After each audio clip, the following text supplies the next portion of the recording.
Agora que já entendemos a teoria de fato por trás do tipo de estrutura de dados pilha, vamos colocar em prática em Rust.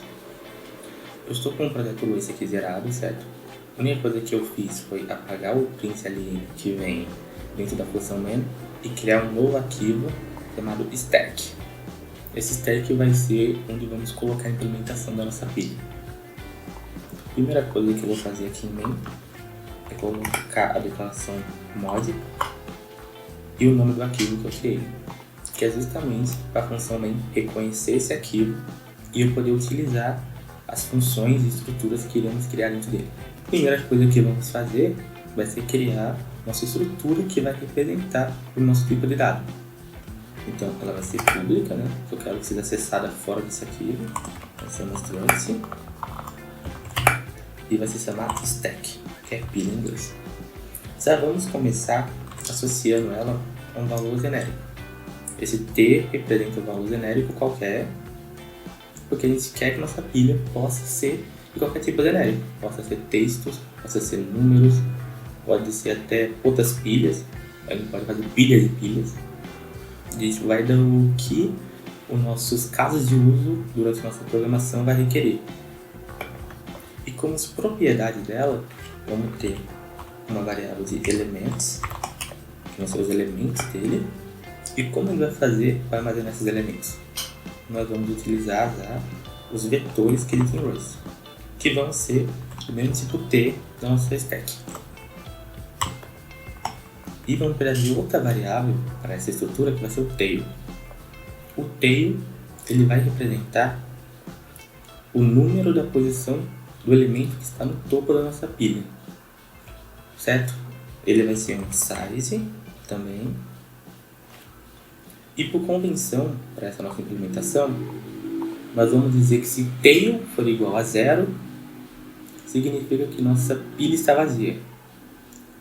Tail for acima de 0, qualquer elemento, 1, 2, 3 ou 4, existem elementos em nossa pilha. A gente poderia fazer isso criando outra variável chamada tipo len, de tamanho, e associar o valor que seria o tamanho presente na nossa pilha. Mas vai fazer isso só para facilitar mesmo. Depois de definir nossa estrutura, vamos começar a implementar de fato os métodos que vão existir nela e seu comportamento.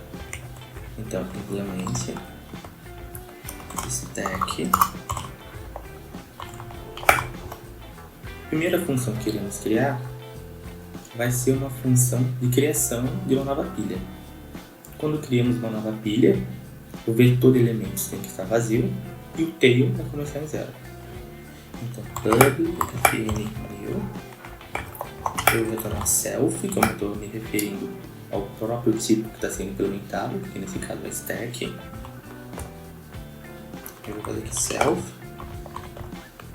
elements, vai receber um vetor vazio e tail vai receber 0. Agora, vamos fazer a implementação da função que vai ser responsável por tirar um elemento que está no topo e devolver para nós dentro da nossa execução de código. Essa função vai se chamar pop. Ela precisa receber uma referência em que seja possível modificar o elemento, no caso seja o próprio elemento da nossa própria pilha. E ela vai retornar um valor opcional de t. Ela vai retornar um opcional de t porque se a gente chamar esse pop numa pilha que estiver vazia, nós queremos retornar none, seria não tem nada aqui. Agora, se tiver um elemento, ele vai retornar some, com o valor presente naquele elemento. Agora, para de fato fazer a implementação da sua função, como que podemos começar? Bem, a gente já está assumindo que se o nosso tail for 0, significa que a nossa pilha está vazia. Então, essa é a primeira verificação que temos que fazer. Se tail for igual a 0, eu quero retornar aqui um none. Ou seja, não tem nada para eu te devolver. Ou, a partir daqui, tudo que tiver aqui para baixo, eu já sei que existem elementos na minha pilha. Então, aqui eu já posso fazer a lógica considerando que vai ter elementos na minha pilha. A primeira coisa que eu vou fazer vai ser pegar meus elementos e remover ele. Eu quero remover ele e armazenar ele aqui. Eu vou remover, vou dar um self.tail -1 e eu vou armazenar esse elemento removido numa variável. Depois disso eu vou diminuir o valor de tail em 1, porque obviamente se eu teria um valor de topo, quem está apontando para o topo tem que descer um valor. E como return, vou dar um sum em elementos. Uma coisa aqui que talvez não pode ter ficado muito óbvio é porque a gente está fazendo essa operação de tail -1. Simples, porque os elementos, um vetor, ele é indexado a partir de 0, mas ele está considerando que tail ele está começando de 1. E para fazer essa diferença é só reduzir 1 em tail, que ele vai bater com a posição dos elementos. Agora, para a nossa próxima funcionalidade, vai ser a função top. A função top, ela tem como objetivo retornar o elemento que estiver no topo da nossa pilha sem retirar ele da pilha, para que a gente apenas possa consultar esse elemento que está presente na nossa pilha. Então, eu preciso de uma referência à minha pilha e eu vou retornar um valor opcional, porque de novo, pode não existir um valor no topo da nossa pilha, e vou dizer que ele vai retornar uma referência a t. Eu estou dizendo que ele vai retornar uma referência porque eu não quero retornar o valor de fato. Eu quero retornar apenas a referência dele para que meu programa seja capaz de ver os valores que existem em t ou o próprio valor de t.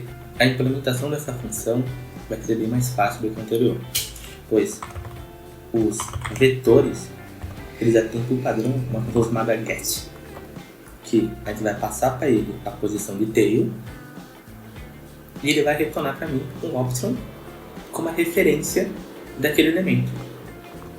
Então, simplesmente passando aqui tail -1,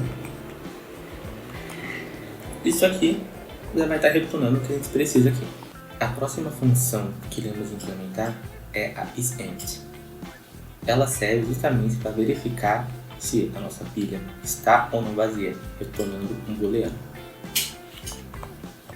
Ela vai ter uma implementação muito simples também.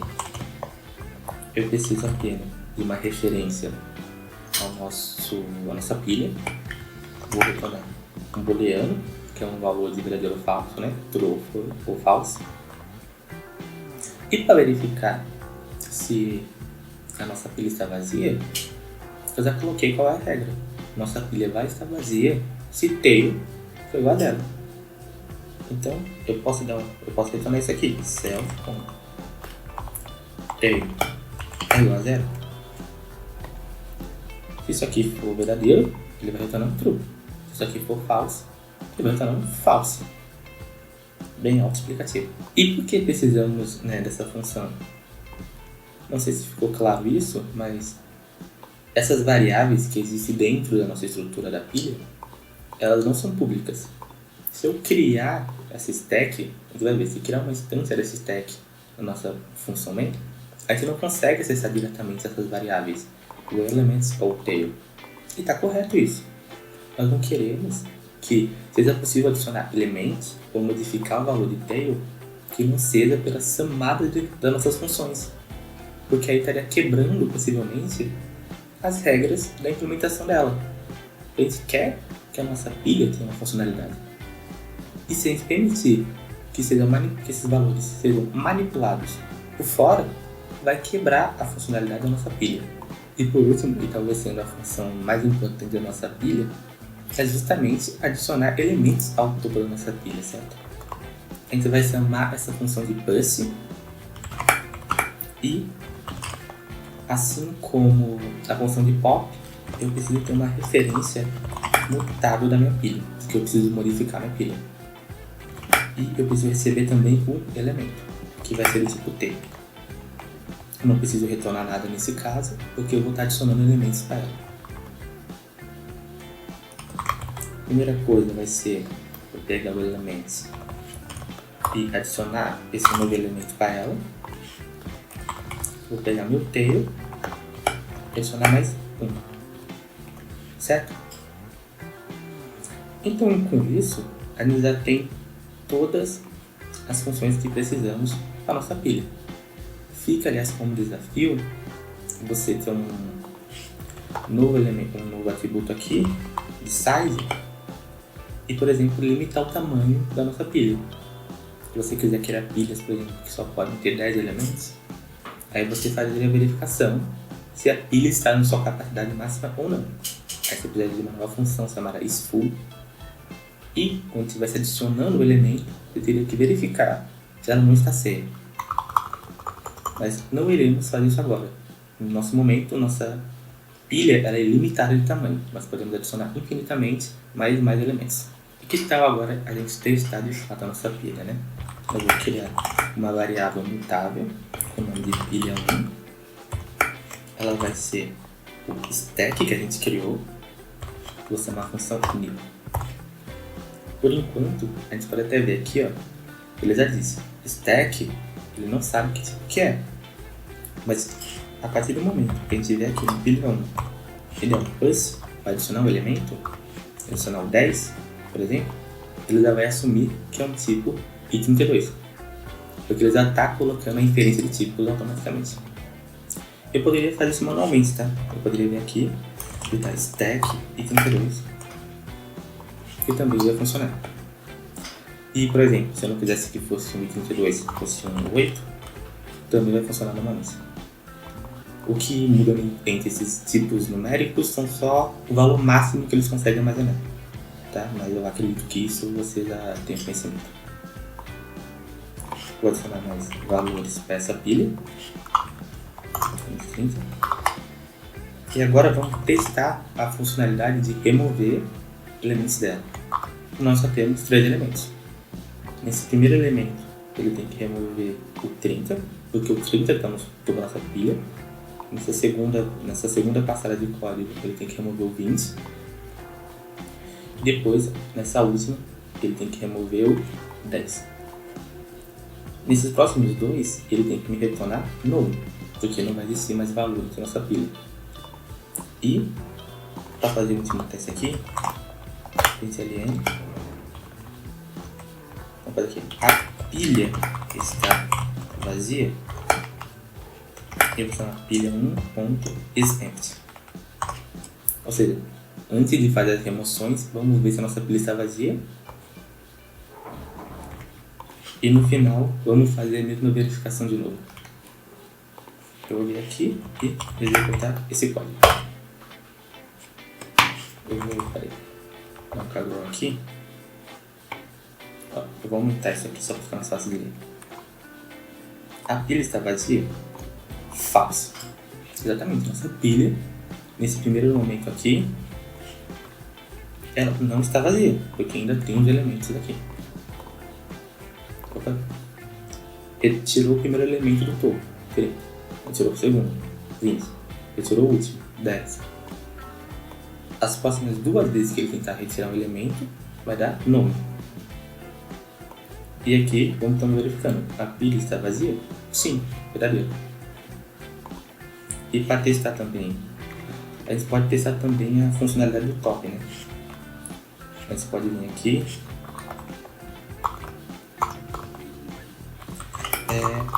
let valor do topo. Eu vou no meu pilha 1 e vou querer o top, né? Vou pegar a referência do valor que está no topo e vou dar um print nele. Valor do topo.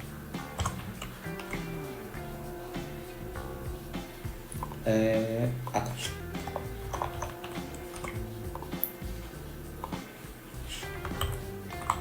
Eu dou um cargo agora. Aqui a gente viu qual valor que está no topo, é o 30, mas a gente não removeu ele de fato da pilha. Tanto que aqui quando de fato ele removeu o valor da pilha, ele retornou 30. De novo, fica o desafio de você criar uma implementação de uma pilha que ela tenha um tamanho máximo, onde a pessoa ela defina na hora de instanciar uma pilha um determinado valor, como 10 por exemplo, e aquele seja o valor máximo de elementos que pode ter dentro daquela pilha. Com isso, você também vai precisar de uma nova função, que vai ser o isFull, para verificar se ela está cheia ou não. Então, acho que com isso a gente implementou todas as funcionalidades que precisávamos para a nossa pilha.